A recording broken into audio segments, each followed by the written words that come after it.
ഈശോ മിശിഹായ്ക്ക് സ്തുതിയായിരിക്കട്ടെ.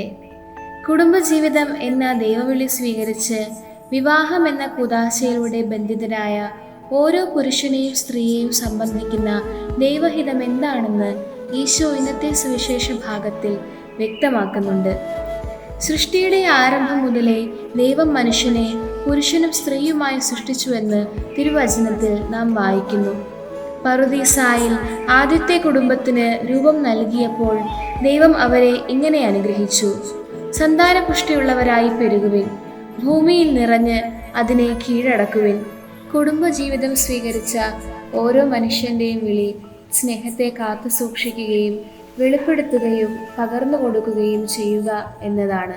ദൈവത്തിന്റെ ഛായയിലും സാദൃശ്യത്തിലും സൃഷ്ടിക്കപ്പെട്ട മനുഷ്യനെ, പുരുഷനെയും സ്ത്രീയെയും ദൈവം യോജിപ്പിക്കുമ്പോൾ പരിശുദ്ധ ത്രിത്വത്തിന്റെ കൂട്ടായ്മയിൽ എന്ന പോലെ അവർ ഒന്നായിത്തീരുന്നു. ഈ ഐക്യവും സ്നേഹവും ഒരുമയുമാണ് കുടുംബ ബന്ധങ്ങളുടെയും ദാമ്പത്യ ബന്ധങ്ങളുടെയും അടിസ്ഥാനം.